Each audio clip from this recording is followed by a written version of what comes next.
আসসালামু আলাইকুম রহমতুল্লাহ। হ্যালো বন্ধুরা, কেমন আছেন?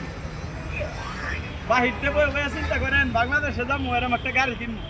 ঠিক আছে, গাড়ি কিনে ডেলি 4-5 হাজার টাকা ইনকাম করবো। ওর আয়া দেখবেন কি গ্যাস নাই, বাসাত গিয়ে দেখবেন কারেন্ট নাই, জালার ছুটে কয়দিন পরে কবেন কি আমি আবার বাহিরে চলে যাই। যারা বিদেশ আছেন ওই দেশে নিয়ে বিদেশ চাইবেন, আয়া হাইরা গাড়ির ব্যবসা নামবেন না, অন্য কোনো ব্যবসা করবেন। এই দেন সকাল 10টায় সিরিয়াল দিতে গেছে, গ্যাসে কোন সময় আইব তাও জানি না। এই হলো আমরা ড্রাইভার। আর দূর থেকে উঠবেন কি ড্রাইভারের খালি ইনকাম আর ইনকাম, ডেলি 4-5 হাজার। ওই যে সিরিয়াল হইতে শুরু হয়েছে, আর ওই যে সিরিয়াল সুন্দর সুন্দর করছে। ঘুরতে অনেক কিছু মনে হয়, সেখানে গাড়ি কিনলেই টাকা, রুটে গেলেই টাকা। আসলে যে যেটা করে এটা বুঝে যে আসলে কত টাকা, বুঝে শুনে গাড়ির ব্যবসার নামবে।